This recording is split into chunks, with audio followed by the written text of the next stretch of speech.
Tout dépend de l'importance du sérieux dont nous sommes concernés par le dessein de Dieu. Et donc de la manière dont nous sommes prêts à rejeter tout préjugé, toute superficialité, tout scepticisme, toute familiarité, peut-être nos traditions.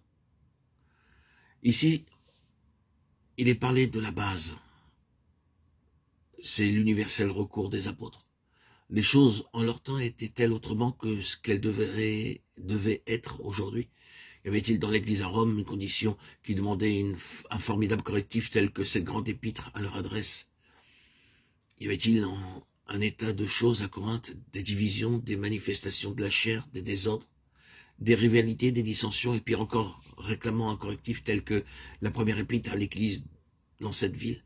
Y avait-il un mouvement naissant de réprobation de la grâce pour le légalisme, avec toute la conséquence de perte et de la gloire en Galatie? Y avait-il une mouche dans la belle huile du parfumeur à Philippe?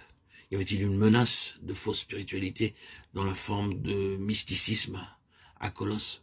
Ouais, tout ceci et d'autres choses encore qui menaçaient le témoignage des églises et leur influence dans le monde.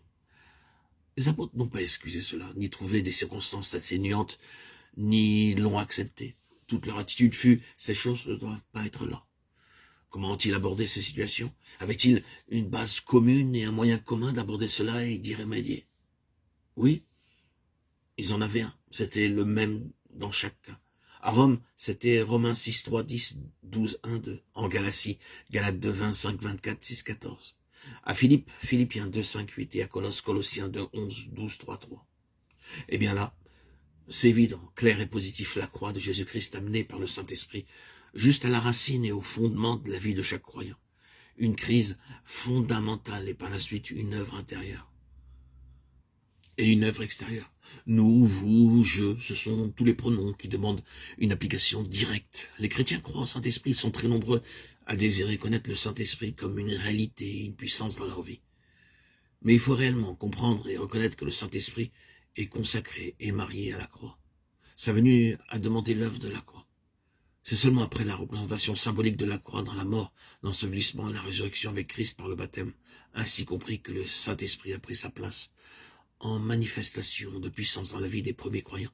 Parce que le pivot de toute chose que la croix était censée traiter est la vie du moi, le principe du moi, ce que le Nouveau Testament appelle la chair.